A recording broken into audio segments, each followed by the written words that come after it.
সৃষ্টিকুলের মধ্যে সর্বশ্রেষ্ঠ নিয়ামত আমাদের রাসূল নবী মুহাম্মদ রাসূলুল্লাহ সাল্লাল্লাহু আলাইহি ওয়াসাল্লাম। তিনি আমাদের জন্য কি সুপারিশ করেন? সুপারিশ করেন।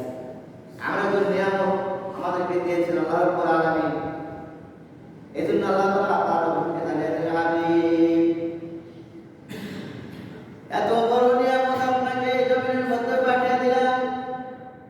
তৎকালীন সময়ে কাফের মুশরিক ইহুদি নাসরা গুজের কুতবা শাইবালা সমস্ত মুশরিকরা আপনাকে তারা চিনল না,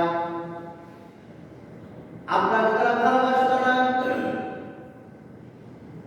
নিয়ামতকে তারা অস্বীকার করল। অস্বীকার করার কারণে আমি আল্লাহ রাব্বুল আলামিন ইহুদি মুশরিকদেরকে আমি এই জমিনের মধ্যে তাদেরকে আমি কি করবো? লাঞ্ছনা করবো, বঞ্চনা দেব, আযাব দেব। শুধু আযাব দেয় কারণ না, মৃত্যুর পরেও তাদেরকে আমি চিরস্থায়ী আযাবের ব্যবস্থা করে দিয়েছি। রাসূল কি তারা কি করেছে? অস্বীকার করেছে। কি করেছিল? অস্বীকার করেছিল। এমন একজন রাসূলকে আল্লাহ রাব্বুল আলামিন পৃথিবীর মধ্যে শ্রেষ্ঠ কিতাব দান করলেন, কোরআনুল কারীম। যে কিতাবের মধ্যে কোনো সন্দেহ নাই, আছে নাকি? এমন একটা কিতাব বিন্দুমাত্র কোনো সন্দেহ নাই, আল্লাহর পক্ষ থেকে আমার রাসূলের উপর কি করে দিলেন? নাযিল করে দিলেন। এই জন্য নবী করিম সাল্লাল্লাহু আলাইহি সাল্লামের পরে আল্লাহর ভাষায় শ্রেষ্ঠ কিতাব উম্মতে মুহাম্মাদের জন্য একটা শ্রেষ্ঠ নিয়ামত, যে এই কোরআনের জ্ঞান অর্জন করবে, জ্ঞান অর্জন করার পরে সারা জীবন কোরআন সুন্নাহর আলোকে জীবন পরিচালনা করবে। যদি পরিচালনা করে কোরআনকে মেনে নেয়, কোরআনকে মেনে নেওয়ার ফলে তার স্থান হবে জান্নাতে। বলেন সুবহানাল্লাহ। আর কোরআনকে অস্বীকার করবে কাফের না মুসলমান? অস্বীকারী মুশরিক কাফের ইহুদি নাসারা।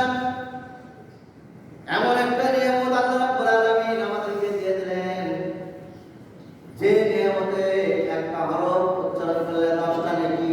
কয়টা নেকি? 10টা নেকি। আর এই কোরআন পড়ে সে যদি আমল করলে কোটি কোটি সওয়াব বাড়িয়ে দিবেন কে? আল্লাহ পাক। এমন একটা কিতাব নবী করিম সাল্লাল্লাহু আলাইহি সাল্লাম বলেছেন, সালামুন আলাইকুম ফারিদ আলা কুল্লি মুসলিম।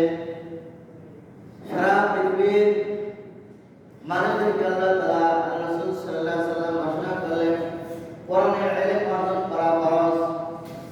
কোরআনের জ্ঞান অর্জন করা কি? ফরজ। কোরআনের জ্ঞান যার মধ্যে নাই সে তো অন্ধকার ঘরের মতো, যে ঘরের মধ্যে কি থাকে? অন্ধকার, জানলা দরজা লাগানো, কোনো লাইট নাই। মাসখানেক যাওয়ার পর ঘরের মধ্যে দরজা খুলে দেখবেন যে বিভিন্ন মাকড়সা, বিভিন্ন প্রাণী বসবাস করছে সেখানে। অন্ধকার। আর যার অন্তরের মধ্যে কোরআনের জ্ঞান রয়েছে, কোরআনের জ্ঞান অর্জন করার কারণে আল্লাহ রাব্বুল আলামিন তার অন্তরটাকে আলোকিত করে দেন। বলেন সুবহানাল্লাহ। এমন একটা কিতাব আপনি জন্ম থেকে নিয়ে মৃত্যু কবর যাওয়ার আগ পর্যন্ত যত তেলাওয়াত করবেন, যত গবেষণা করবেন, এই গবেষণা করা আপনার জন্য কি হয়ে দাঁড়াবে? ইমানের তেজ এবং নূর বৃদ্ধি পাবে। কিন্তু আমরা কোরআন থেকে অনেক দূরে চলে গেছি,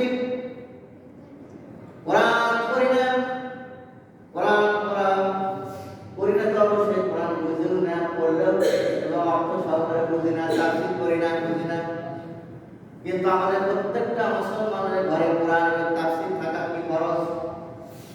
থাকতে হবে আমাদেরকে মুসলমান হিসেবে। আপনি হিন্দু, বৌদ্ধ, খ্রিস্টান, মুশরিক, তাদের ঘরে দেখবেন যে গীতার পাঠ পাঠ্য বই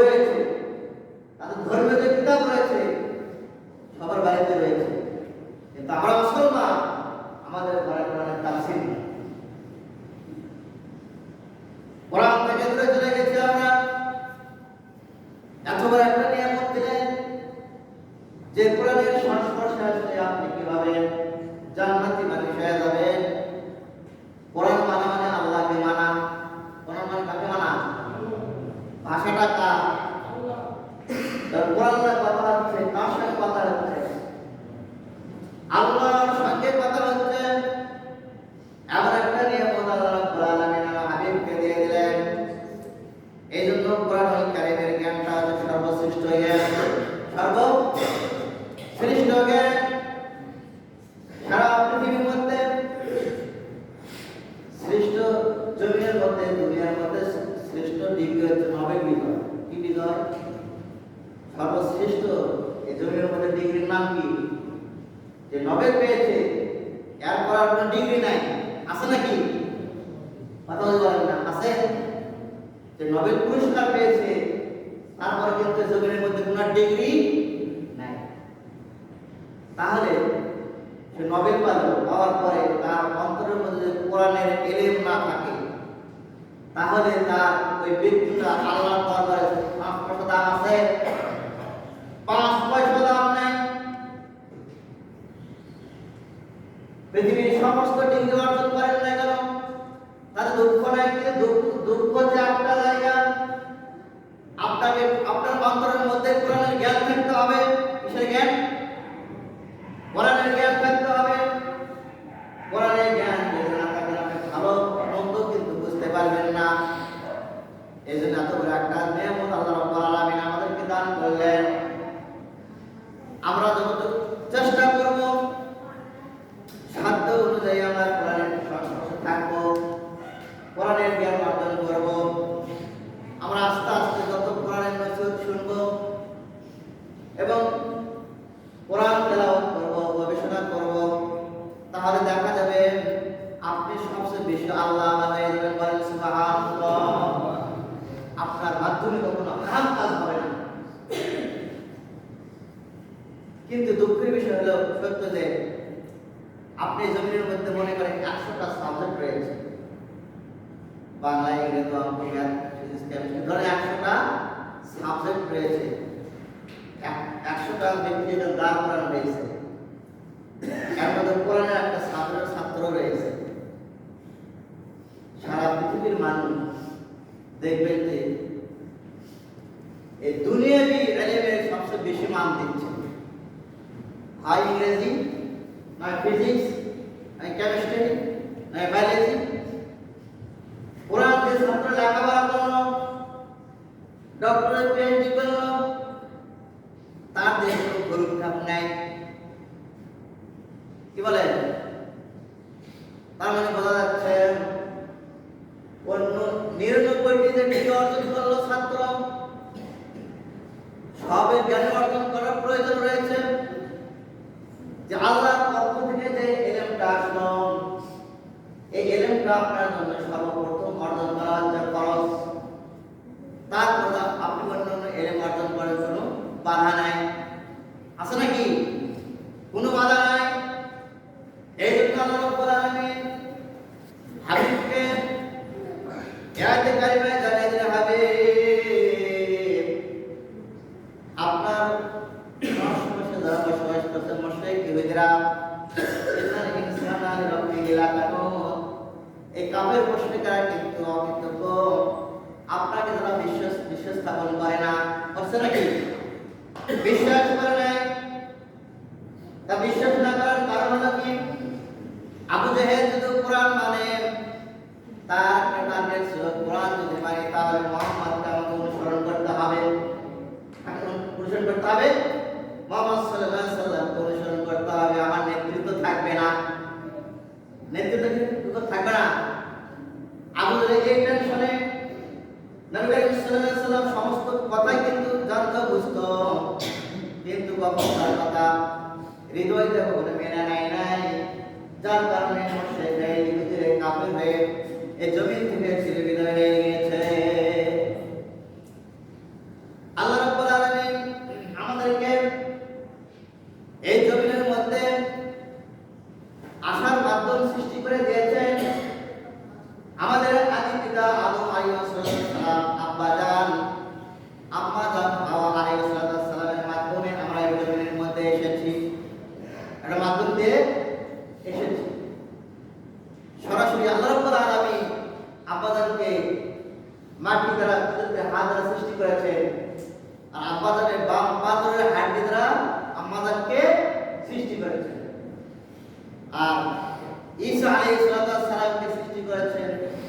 জিবরাইল আলাইহিস সালামের রূহ দ্বারা, সরাসরি রূহ দ্বারা সৃষ্টি করেছেন। এছাড়া যতগুলো মানুষের জমিনের মধ্যে এসেছে আমরা মায়ের মাধ্যমে এসেছি। কার মাধ্যমে? মা বাবার মাধ্যমে আমরা এসেছি।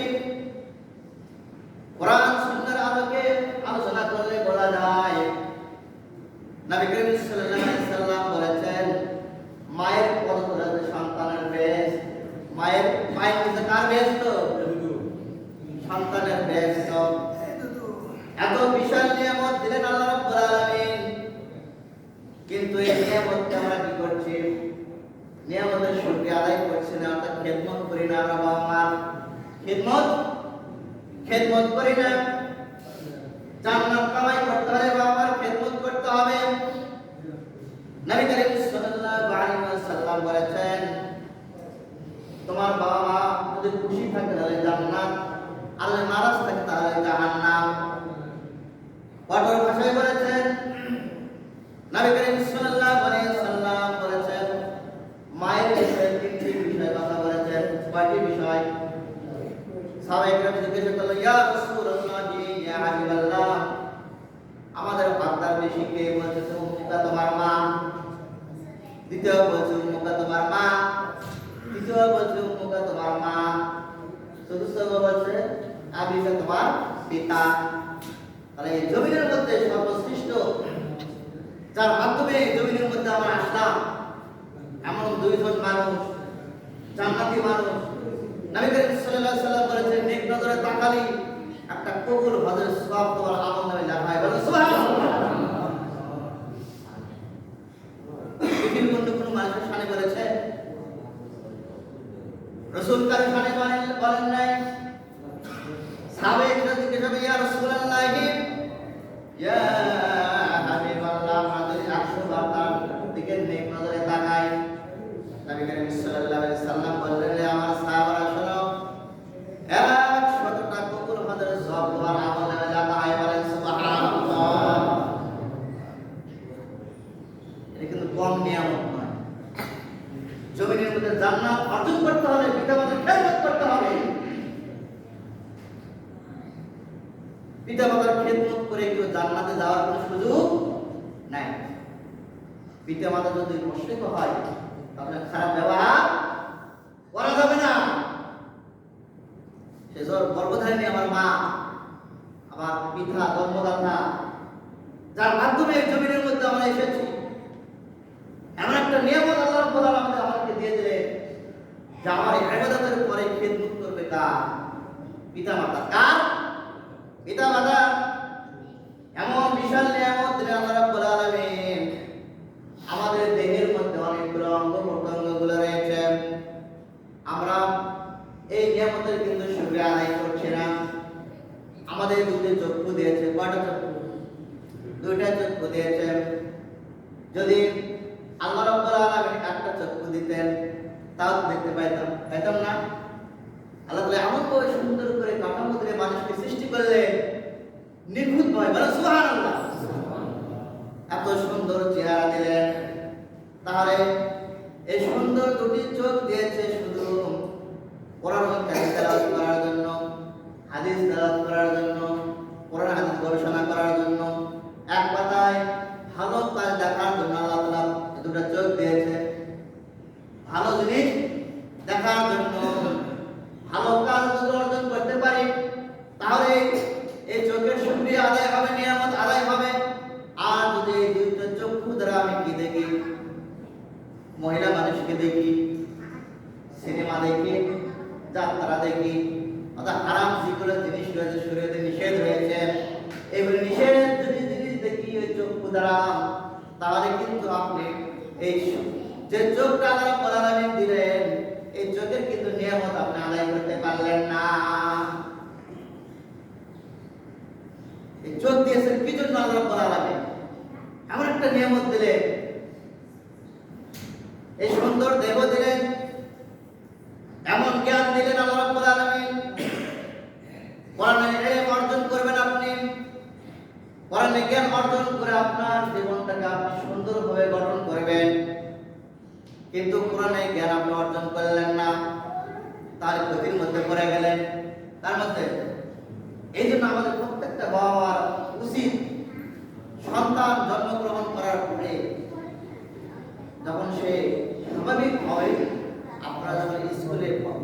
পাঠাবে, মাদ্রাসায় পাঠাবে, আগে কোরআনের জ্ঞানটা অর্জন করাবে। কিসের জ্ঞান? কোরআনের জ্ঞান। কারণ কোরআনের জ্ঞান অর্জন করলে আপনি জমিনের মধ্যে সম্মানিত হবেন, কবরে বসে বসে আপনি সব পেয়ে যাবেন। মানে সুবহানাল্লাহ। ব্যাংকে যদি আপনি টাকা জমা রাখেন, এক সময় 10 টাকা করতে করতে লক্ষ টাকা হবে না? লক্ষ টাকা হয়ে যাবে। কোরআনের জ্ঞান অর্জন করালে না সন্তানকে আপনি, ওই সন্তান যখন 5 ওয়াক্ত নামাজ পড়বেন, সন্তান 5 ওয়াক্ত নামাজ পড়ার সাথে সাথে 5 ওয়াক্ত যা সওয়াব হবে, ওই পার্সেন্টেজ আপনি কবরে বসে বসে বসে পাবেন। বলেন সুবহানাল্লাহ। যে নামাজ পড়লে কমতে হবে সবে, কোনো কমতে হবে না। আপনি নেক্সট সন্তান হলে যতগুলো আমল করবেন, আপনি সমস্ত আমলের পার্সেন্টেজ আপনার বাবা কবরে বসে বসে পায়। সুবহানাল্লাহ। আজকে আমরা ভুলের পথে রয়েছি। ওই সন্তান দানা খাবে, মদ খাবে, জুয়া খেলবে, তখন কি অবস্থা হবে কবরে আমাদের? পার্সেন্টেজ পাবেন না। আপনি দায়িত্ববোধ হিসেবে আপনি সন্তানকে প্রতিষ্ঠিত করতে পারেন নাই। সময় দেওয়া উপস্থিতি, আল্লাহ রাব্বুল আলামিন আমাদেরকে যে নিয়ামত দিয়েছেন, সমস্ত নিয়ামতের যে আমরা শুকরিয়া আদায় করছি না, শুকরিয়া যদি আদায় করি খুশি হবেন কে? আল্লাহ পাক খুশি হলে আমাদের জন্য জান্নাত সহজ হয়ে যায়। বলেন সুবহানাল্লাহ। আল্লাহ যদি খুশি হন, আমাদের কোনো চিন্তা আছে? টেনশন আছে? কোনো কিছুই নাই। এই জন্য আমার জীবনটা পরিচালনা করবো কোরআন সুন্নাহর আলোকে। কোরআন যেভাবে বলে, সুন্নাহ যেভাবে বলে, সেভাবে জীবন পরিচালনা করব। আল্লাহ রাব্বুল আলামিন এর পরে আয়াতে বললেন, ইন্না আযাবি লাশাদীদ। তার আগে আয়াত আল্লাহ তাআলা বলছেন, ওয়া ইন্নাহু আলা যালিকা লাশাহীদ। কাফির মুশরিকরা, তোমরা শোনো, তোমরা যেগুলো কাজ করছো, আমাকে অস্বীকার করছো, আমার নিয়ামতকে তোমরা স্বীকার করো নাই, সেটা তোমরা নিজেরাও জানো। তোমরা নিজেরাই সাক্ষী, লাশাহীদ। নিজেরাই কি? শাহীদ, সাক্ষী। কে বলেছে? আল্লাহ বলেছেন। হাবিব শুনুন, তারা আপনাকে মানে না, ভালো কথা, কিন্তু অন্তরস্থল থেকে আমি অন্তরের খবর জানি যে তার সেই রাসূল আল্লাহর পক্ষ থেকে এসেছে। আমি যখন সাক্ষী, মুশরিক ইহুদিরা কাফেররা সবাই সাক্ষী। এরপরে আয়াত আল্লাহ রাব্বুল আলামিন বললেন, ওয়া ইন্নাহু লিহুব্বিল খায়রি লাশাদীদ। বলেন সুবহানাল্লাহ। আল্লাহ তাআলা বললেন, ওয়া ইন্নাহু লিহুব্বিল খায়রি লাশাদীদ। এই জমিনের মধ্যে মানুষেরা ধন সম্পদে আসক্ত থাকবে, ভালোবাসায় মুগ্ধ হয়ে যাবে, আখিরাতকে তারা ভুলে যাবে। এমন ভাবে ধন সম্পদের পেছনে ছুটবে তারা, আমার শুকরিয়া আদায় করবে না, আমার নিয়ামতের শুকরিয়া আদায় করবে না। এর ক্ষয়ের দ্বারা মালকে বোঝানো হয়েছে। তাফসীরকাররা বলেছেন, ক্ষয়ের দ্বারা ধন সম্পদকে বোঝানো হয়েছে। এই জমিনের মধ্যে মানুষ দুটি বিষয় বেশি পাপ করে। কয়টি বিষয়? একটা তো ধন সম্পদ, আর একটা হচ্ছে ন্যায়। এই দুটো বিষয় যদি সেপে থাকতে পারবে, সে সবসময় পাপ কাজ কম করবে। এই জন্য আমাদেরকে দেখবেন, সারা পৃথিবীর মধ্যে আমেরিকা থেকে শুরু করে সমস্ত রাষ্ট্র কিন্তু একটা বিষয় নিয়ে যুদ্ধ, সম্পদ নিয়ে। কিলে সম্পদ, লেনদেনের সম্পদ, খনির সম্পদ, কি বলেন, সারা বিশ্বে কিন্তু একই ভাবে যুদ্ধ হয়, একই ভাবে মারামারি, হানাহানি, কাটাকাটি, খুন খারাপি, টেন্ডার বাজারে। কিসের জন্য? সম্পদের জন্য। এই জন্য আল্লাহ রাব্বুল আলামিন বলেছেন, ওয়া ইন্নাহু লিহুব্বিল খায়রি লাশাদীদ। বলে সুবহানাল্লাহ। এই জমিনের মধ্যে তারা ধন সম্পদ দ্বারা আসক্ত হয়ে যাবে, এমনভাবে ভালোবাসায় পড়ে যাবে, তারা আল্লাহ তাআলার হুকুমের দিকে খেয়াল থাকবে না তারা। কাজ করতেছে করতে করতে নামাজের সময় পার হয় না, কোনো খেয়ালই নাই। এমন লোক আছে না? আছে। কিন্তু জমিনের মধ্যে যে কোনো জায়গায় কৃষি কাজ হোক, যে কাজ হোক না কেন, কাজ করতে করতে নামাজ কাজা ফেলেছে, আল্লাহকে ভুলে যাবে। কথাটা কার? আল্লাহ রাব্বুল আলামিনের কথা। তাহলে আমাদেরকে এখানে বুঝতে হবে নবী করিম সাল্লাল্লাহু আলাইহি সাল্লামকে এই আয়াত কারিমা যখন নাযিল হলো, তিনি জমির মধ্যে কি কম কষ্ট করেছেন? সবচেয়ে বেশি কষ্ট করেছেন, করেন নাই? একদিন, 2 দিন, 3 দিন তিনি না খাওয়া অবস্থায় ছিলেন। তিনি যদি ইচ্ছা করতেন, আল্লাহর দরবার প্রার্থনা করলে উহুদ পাহাড়টা সোনায় পরিণত হয়ে যেতে। বলেন সুবহানাল্লাহ। সেই রাসূল, সেই হাবিব একবার ওমর রাদিয়াল্লাহু তাআলা তিনি যা দেখলেন নবী করিম সাল্লাল্লাহু আলাইহি সাল্লাম যে বিছানায় শুয়ে রয়েছে, সালাম দিলেন, রাসূল করিম সাল্লাল্লাহু আলাইহি সাল্লাম বসে গেলেন। ওমর ইবনে খাত্তাব রাদিয়াল্লাহু তাআলা দেখলেন নবী করিম সাল্লাল্লাহু আলাইহি সাল্লামের দেহ মোবারকে দাগ উঠেছে। যে বিছানায় শুয়ে অবস্থায় ছিল, খেজুর পাতার বিছানায়, প্রত্যেকটা খেজুর পাতার দাগ রয়েছে। হযরত ওমর রাদিয়াল্লাহু তাআলা বললেন, ইয়া রাসূলুল্লাহ, ইয়া হাবিবাল্লাহ, আপনি হচ্ছেন রাহমাতাল লিল আলামিন, সারা বিশ্বের শ্রেষ্ঠ মানুষ। আমার ইচ্ছা হয় আপনাকে একটু ভালো তোষকের আমি ব্যবস্থা করে দিতে চাই। নবী করিম সাল্লাল্লাহু আলাইহি সাল্লাম বললেন, নবী করিম সাল্লাল্লাহু আলাইহি সাল্লাম বললেন, ওমর খাত্তাব, এই জমিনের মধ্যে আমি এসেছি দিন প্রতিষ্ঠিত করার জন্য। কি করার জন্য? দিন প্রতিষ্ঠিত করার জন্য, সুখে স্বচ্ছন্দ করার জন্য আমি আসি নাই। আমি এসেছি দিনকে কায়েম করার জন্য। এই জন্য আমি আল্লাহ তাআলার নিকট ইচ্ছা করলে সবকিছু চাইতাম, কিন্তু আমি চাই না। প্রত্যেকটা সাহাবায়ে কেরাম কষ্ট করেছেন, নবী করিম সাল্লাল্লাহু আলাইহি সাল্লাম কষ্ট করেছেন। তাদের জীবন থেকে আমাদের শিক্ষা গ্রহণ করলে দেখা যায় তারা এই জমিনের মধ্যে দুনিয়াবি আসক্ত কম ছিল। দুনিয়াবি আসক্ত কম ছিল, আখিরাতের জন্য পাগল ছিল তারা। আজকে আমরা দুনিয়াবি আসক্ত, দুনিয়াবি লাফালাফি প্রতিযোগিতায়, কিন্তু আখিরাতের জন্য আমার কোনো প্রতিযোগিতা নাই। আমরা পাপের জন্য প্রতিযোগিতা করছি, নেকির জন্য কখনো প্রতিযোগিতা করছি। সময় তো উপস্থিত